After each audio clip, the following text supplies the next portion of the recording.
49 అంటే సంతానం, 49 అంటే సంతోషం. 39 ఆంధ్రప్రదేశ్, తెలంగాణ.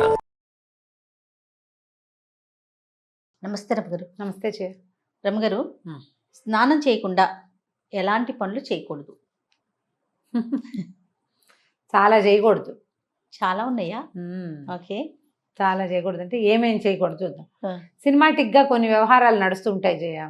ఊళ్ళల్లో ఓ రకం, చాలా పనులు అయ్యాక కానీ ఊళ్ళో కొన్ని కొన్ని కొన్ని కమ్యూనిటీస్లో స్నానాలు చేయరు, వంట కూడా అయిపోతుంది, తర్వాత స్నానం చేస్తారు.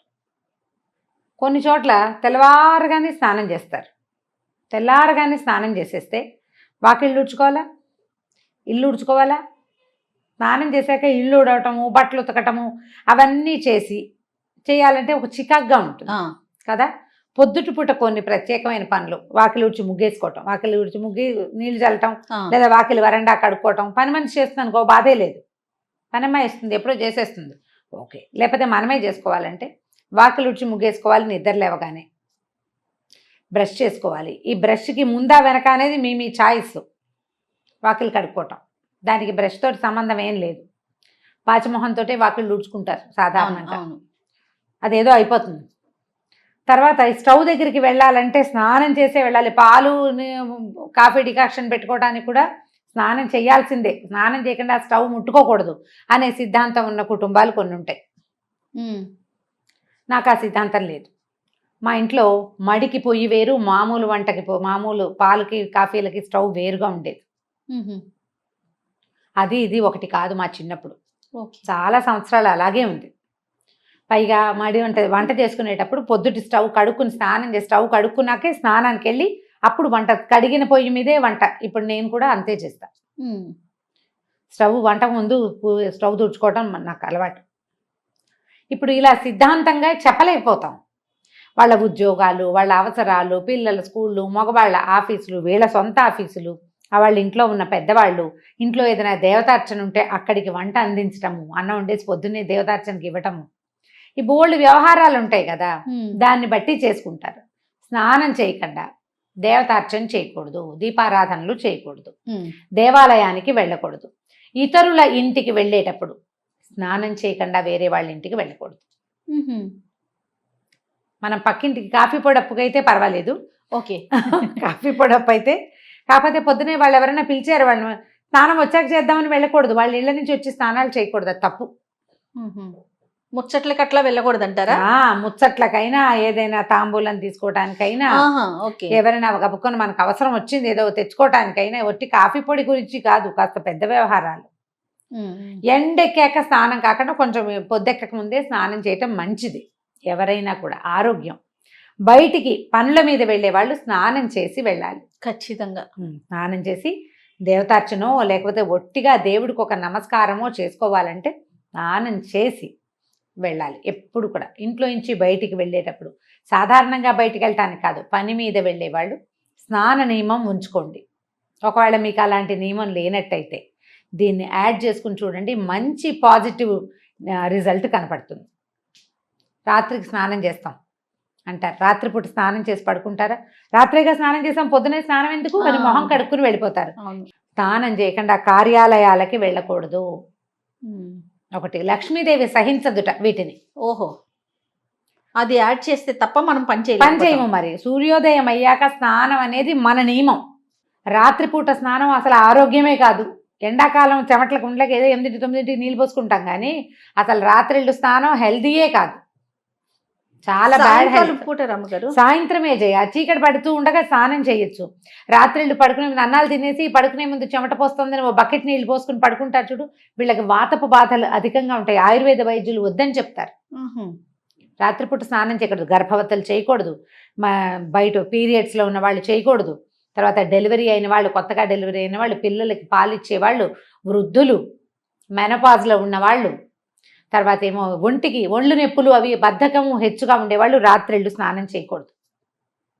ఇంకెవరు మిగిలేరు? అదే కదా కదా, అందరినీ చెప్పేసాం. ఇంకెవరు మిగిలేరు? ఇప్పుడు రాత్రి చేసిన స్నానాలు లెక్కెట్టుకుని పొద్దున్నే నీళ్ళు పోసుకోకుండా బయటికి వెళ్ళిపోతే అదేం ప్లస్ అవ్వదు మనకి. పిల్లలు కూడా కొంతమంది స్కూల్స్కి వెళ్ళిపోతారు రమ్మగారు, నైటే చేసాం కదా అనేసి పొద్దున్నే బ్రష్ చేసుకుని వెళ్ళిపోయే పిల్లలు కూడా చూశాను. సూర్యోదయం తర్వాత స్నాన విధి అత్యావశ్యకము. మన ఆధ్యాత్మికమైన వ్యవహారమే ఇది. శుభ్రత కూడా. స్నానం చేసిన మొహానికి చేయని మొహానికి తేడా ఉండదు, మరి ఉంటుంది కదా. ఫ్రెష్నెస్, నీళ్లు మన పైనుంచి బాడీ పడతాయి. ఫీల్ అవుతుంది ముందు. అది మన మొహంలోకి వస్తుంది కదా. పైనుంచి మొహం కడుక్కుంటాం, మొహం కడుక్కుంటే వచ్చే ఫ్రెష్నెస్ మొహం కడిగినట్టే ఉంటుంది కదా. స్నానం చేస్తే ఉండే ఫ్రెష్నెస్ బ్రహ్మాండంగా ఉంటుంది. తర్వాత ఏంటంటే బ్లడ్ సెల్స్ యాక్టివ్ అవుతాయి. సన్నీళ్ళు పోసుకున్నాం అనుకో జల్లుమంటుందా ఒళ్ళు ఒక్కసారి. ఆ జల్లు అనగా నరాలకి సత్తు వస్తుంది. స్నానము అత్యవశ్యకమైన విధి. అది మడికో దీనికో అంటే ఏదో భగవదర్చనకి మాత్రమే అనుకోకండి. మీ శరీరానికి మీరు చేసే అర్చన స్నానం అంతే. ఇది ఒక గుడి కదా, దేహమే దేవాలయము అన్నారు.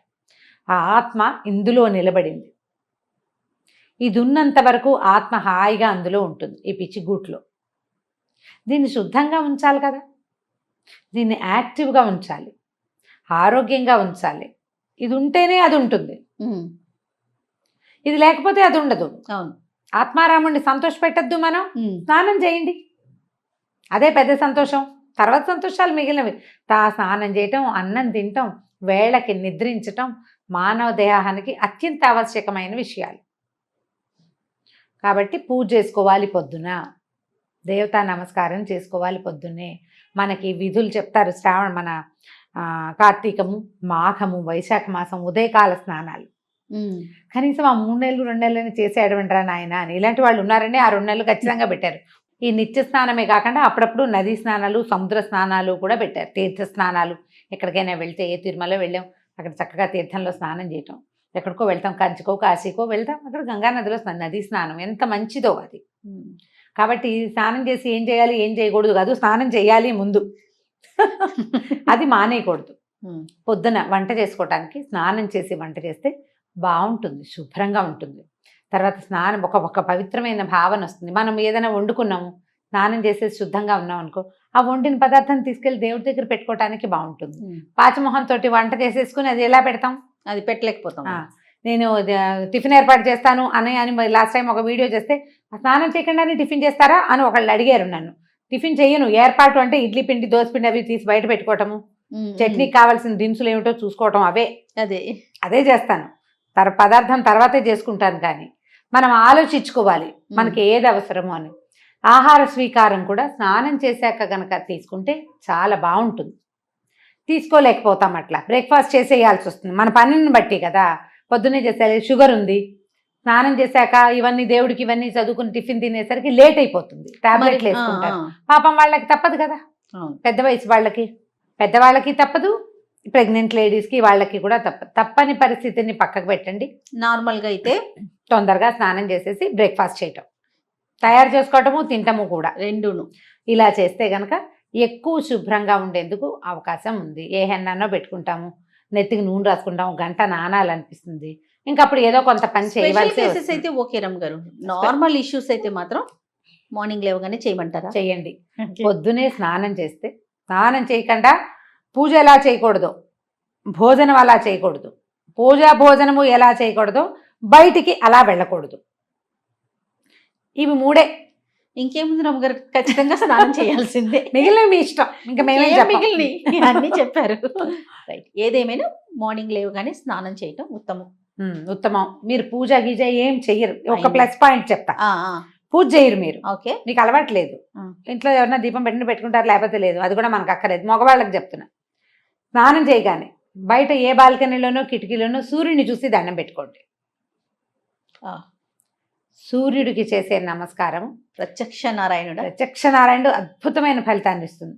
ఇప్పటిదాకా మీకు అలవాటు లేకపోతే, ఒకవేళ మీరు కనుక ఈ వీడియో వింటూ ఉంటే, రేపటి నుంచి దీన్ని ప్లస్ చేసుకుని చూడండి. మగవారైనా ఆడవారు కూడా చేయొచ్చు? ఆడవాళ్ళు ఎలాగూ చేస్తారు. ఓకే, మీకు అలవాటు లేకపోతే అని చెప్తున్నాను. మీ ఇంట్లో అంటే దీపం, అమ్మాయి దీపం పెట్టుకుంటుంది, అతనికి అలవాట్లేదు, అతనికి ఒకవేళ అసలు మన ఇంట్లో దీపాలే లేవు, ఇది జాతి విచక్షణ లేదు. ప్రతి ఒక్కరు అసలు పూజలు గీజలు చేయరు, మీరేదో ప్రార్థన చేసుకుంటారు, మీ విధానాలు మీకున్నాయి. అయినా కూడా మీకు సూర్యుడు అవసరమే కదా. సూర్యుడు అందరి వారుడు కదా. స్నానం చేసి సూర్యుడిని చూడండి పొద్దున్నే. బిఫోర్ 9 చేయండి, చాలా మంచిది. మీకు ఆ సూర్యుని చూడడానికి నచ్చింది అనుకోండి, కాసేపు కళ్ళు మూసుకుని అక్కడే నుంచోండి, ఆ సూర్యకిరణాలు పడేలాగా. ఇంకా సూపర్. ఒక 21 డేస్ చేసి మీలో ఏ మార్పు సంభవించిందో హోల్ హార్టెడ్గా ఇంకొకళ్ళకి చెప్పండి. నేను ఇది చేశా, స్నానం చేసి సూర్యుని చూశాను, ఏం జరిగింది రమ్మగారు? చెప్పండి. ఇలా చెప్పండి అంటున్నా. మీరు చెప్తున్నారే. నేను ఇలా చేశాను, స్నానం చేసి సూర్యుని చూశాను, నాకు ఈ మార్పు వచ్చింది అనేది మీరు గమనించి చెప్పాలి. అప్పుడు పొద్దున్నే స్నానం చేయటంలో ఉన్న ఫలితం ఏంటో తెలుస్తుందేమో, మీరే అందరికీ చెప్తారు. ఎర్లీ మార్నింగ్ సూర్యుని చూడడంలో ఉన్న ఆత్మానందం ఏంటనేది చూసేవాడికే తెలుస్తుంది. మీరు బాగా ఎంజాయ్ చేస్తున్నారు. రైట్ రామ్ గారు, నమస్తే అండి. నమస్తే.